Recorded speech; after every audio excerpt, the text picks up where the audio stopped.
He was shot 30 times. And his lower extremities, 3 to 4 days. His documentary's online. I can get you footage of it. You can show him explaining what happened to him. You know, first he witnessed the death of all his first cousins, and then he's coming down this mountain with his foot tied around his neck with a belt, crawling like this with his arms on his butt down a mountain. He fell down hundreds of yards. I got the message he was dead. So when I get the phone call, I found out these 30 guys, because I used to go back every summer. He said, you know, when you used to visit, these guys made it bearable for me because they were similar to me in age. We'd play hide and go seek. They treated me like your friends treated you that you talked about. Very hospitable. He's come from America. We have to honor him. We have to like take care of him.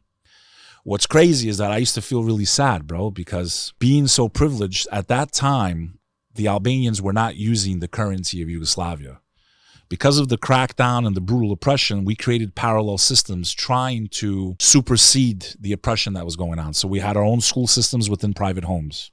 So imagine there's a beautiful high school, but there's no Albanians in it. They're not allowed to go to school. We had an apartheid. And meanwhile, we're 90% of the population in that province, right? And we had no rights. I would see what they went through. They started using the German mark. This is before the euro. So they were using the Deutschmark as a secondary currency, and also because inflation was so high with the currency of Yugoslavia that they used, it was easier just to do business with the German mark. So at that time, when I would visit, $1 was like 2 to 3 marks, depending on the year that I went. It was between 2 and 3 times our money. So $1 was getting me 3 of their dollars. My dad would give me $1,000 for 2 months, and I couldn't spend the money. And I just felt bad because, like, here I am, this little kid, 12 years old, and I'm buying everyone food and drinks, and I'm not even thinking about it. I'm telling people in the village, yo, whatever you need, man, grab bags of flour, whatever you need, rice.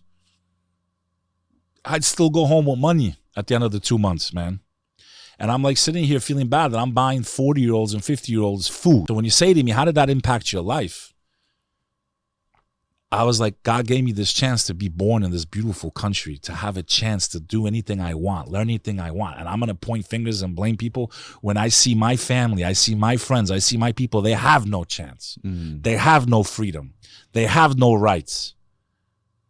No, man, I love this place. I'll die for this country, man. And for me to see where we are is lack of information, suppression of information, ignorance at the utmost degree. Ignorance squared is what's going on right now. And it's sad what's going on in our country right now. Do you have kids? I got 3. What sort of lessons do you teach your own kids about the world, about life, about the way they treat other people that you've gained from your experiences being over there and coming back to here? So I've been able to maintain the next generation in this nation, even though I believe the majority of our people will see. What's sad is because of everything that's happened to our people, and 50% of us live abroad, we run the real risk of losing half of our population, not to war or conflict, but to poverty.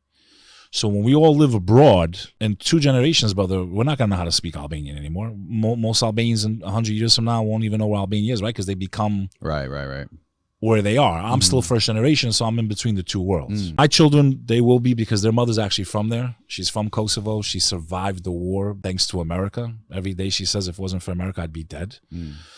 Her family almost got wiped out. There was a village that was wiped out next to them in the Peja region. The Serbs pronounce it Peć, but in Albanian it's pronounced Peja. And in that region, they got trapped in the city, and they were fortunate to run into, you know, people that were doing bad things, but they weren't wiping people out. And then when the NATO planes started flying over, they evacuated. But if they would have fell into one more group's hands, my wife wouldn't be here today. So that pressure from NATO literally saved my wife's life.